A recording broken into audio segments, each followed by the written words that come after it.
स्वागत है आप लोगों का इस वीडियो में। बहुत ही अच्छा क्वेश्चन है, देखते हैं। A table with smooth horizontal surface, है ना, एक टेबल है, स्मूथ हॉरिजेंटल सरफेस है, is fixed in a cabin, और वो एक कैबिन में फिक्स किया हुआ है। That rotates with a uniform angular velocity omega in a circular path of radius R. तो वो कैबिन रेडियस आर वाले पाथ में घूम रहा है यूनिफॉर्म ओमेगा के साथ। A smooth groove A B of length L, है ना। ग्रूव मतलब आप सब सोच सकते हो, एक बीच में टनल टाइप का, छेद टाइप का बनाया गया है ना, यहाँ पर टेबल के ऊपर, जिसकी लेंथ एल है और एल आर के सामने बहुत बहुत छोटा है ना, यानी आर बड़ा है एल के सामने। तो मैंने जो यहाँ एल बनाया वो बहुत छोटा नहीं लग रहा है, इनफैक्ट बड़ा ही दिख रहा है। तो हम लोग उसका अप्रॉक्सीमेशन लेंगे इस क्वेश्चन में, ठीक है। तो इसको नेग्लेक्ट नहीं करना है, ये बहुत इंपॉर्टेंट डाटा है। तो वो टेबल पे बना हुआ है। Groove makes an angle theta with radius O A of the circle in which cabin rotates, ठीक है।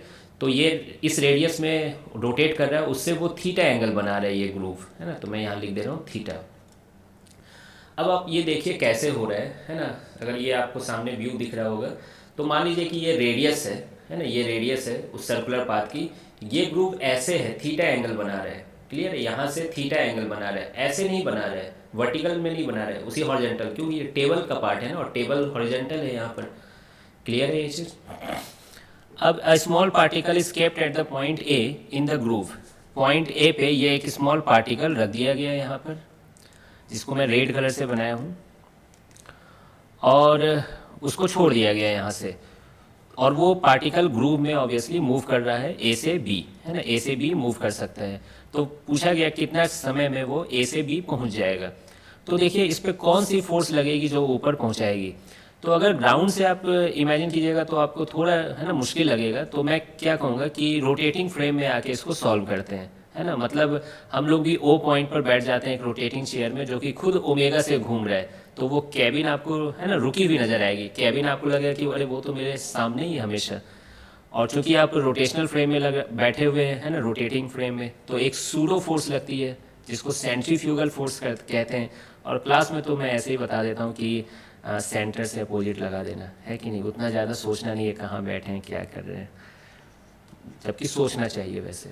तो सेंट्रीफ्यूगल फोर्स बाहर के डायरेक्शन में लगेगा, कितना लगेगा, एम ओमेगा स्क्वायर आर। इसका देखिए कॉस थीटा इधर लगेगा, और ये ऊपर ले जाने की टेंडेंसी रख रहा है ना। तो सेंट्रीफ्यूगल फोर्स के अलावा और कौन से फोर्स लग रहे हैं वो सब आपको नहीं सोचना है यहाँ पे, क्योंकि यहाँ देखिए रोटेशनल फ्रेम में वेलोसिटी भी आ गई है। तो एक कॉर्डियोलिसिस ये सब फोर्स भी कुछ कुछ आने लगेंगे, उसका आपको टेंशन नहीं लेना है, वो नॉर्मल उसको बैलेंस कर रहा है, ठीक है।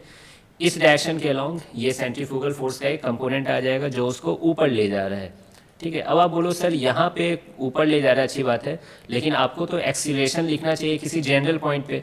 तो उसी चीज़ के लिए मैंने, है ना, जनरल पॉइंट पे इस ब्लॉक को मान लिया, इस पार्टिकल को, है ना। थोड़ी देर बाद जब ये यहाँ पहुँच जाएगा, इस लेंथ को मैं एक्स ले रहा हूँ, ठीक है, इस लेंथ को एक्स ले रहा हूँ। अब ये पार्टिकल भी तो एक सर्कुलर पाथ ट्रैक कर रही है ना, यही वाली सर्कुलर पाथ ट्रैक कर रही है, जिसकी रेडियस क्या हो जा रही है, जिसकी रेडियस हो जा रही है R plus x cos theta, है ना। इसकी रेडियस क्या हो जाएगी, R plus x cos theta. अब देखिए यहाँ पर लिखा गया एल बहुत बहुत छोटा है आर से, तो एक्स एल जब ये पूरा लेंथ बहुत छोटा है तो एक्स तो और छोटा हो गया। और कॉस थीटा एक ऐसी चीज़ है जो खुद 1 से छोटी होती है, उससे आप मल्टीप्लाई कर रहे हो यहाँ पर, ठीक है। तो आपने डबल धमाका कर दिया इसको छोटा बनाने में, ठीक है। तो यहाँ पर आप समझ सकते हो कि स्मॉल आर डायरेक्टली मतलब approximately equal to capital R होगा, क्लियर है ये चीज़।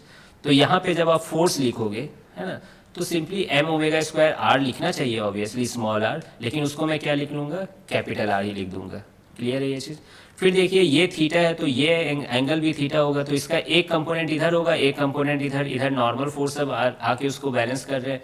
यही वाली कंपोनेंट एक्सीलेट कर रही है अलोंग द ग्रूव, ठीक है, यही वाली फोर्स की कंपोनेंट। तो इधर एक्सीलेशन क्या हो जाएगी इसकी, एक्सीलेशन फोर्स बाय मास। और फोर्स क्या है, m omega square r cos theta by mass, ठीक है। एम एम कट गया, omega square r cos theta. तो ये एक्सीलेशन है, लेकिन मैंने अभी अभी आपको बताया small r approximately equal to capital R है, तो आप इसको लिख सकते हो omega square capital R cos theta, ठीक है। तो ये एक्सीलेशन आ गया। अब देखिए ये एक्सीलेशन कांस्टेंट आया। अगर ये कांस्टेंट नहीं आता तो फिर हम लोग v d v by d x इस टाइप से इंटीग्रेट करते हैं, है ना, d v by d t ऐसा लिखते हैं इसको, ठीक है। लेकिन ये एक्सीलरेशन कांस्टेंट आ गया तो हमें याद आ रही है किसकी, इक्वेशन ऑफ मोशंस की, जो काइनेमेटिक्स में हमने पढ़ा था। क्या ए से बी में मैं इक्वेशन ऑफ मोशन लगा दूं, कौन सी, s equal to u t plus half a t square. S की वैल्यू कितनी है, कैपिटल एल, है ना, ए से बी। यू की वैल्यू क्या है, जीरो, यहाँ से रिलीज किया गया था, छोड़ा गया था, यहाँ पर रिलीज लिखा हुआ है तो इनिशियल वेलोसिटी जीरो है। हाफ एक्सीलरेशन कितनी है, omega square r cos theta और टाइम का स्क्वायर। तो क्या यहाँ से एक लाइन में टाइम की वैल्यू आ जाएगी, टू इधर चला जाएगा, 2l by omega square r cos theta, और चूंकि ये टी स्क्वायर है तो ये स्क्वायर रूट हो जाएगा। तो ये रहा आपका आंसर। तो आई होप कि आपको सारा कंसेप्ट समझ में आ रहा होगा। यहाँ पर आप एक चीज़ जल्दी भी कर सकते थे, यहीं पर एम ओमेगा स्क्वायर आर लिखते और उसका कॉस थीटा करके डायरेक्ट सॉल्व कर लेते। मैं जनरल पॉइंट पे किया हूँ और अच्छे से, है ना, फील आए इसलिए। क्लियर है। तो आई होप कि आपको ये चीज़ समझ में आ गया होगा। मिलते हैं फिर नेक्स्ट वीडियो में।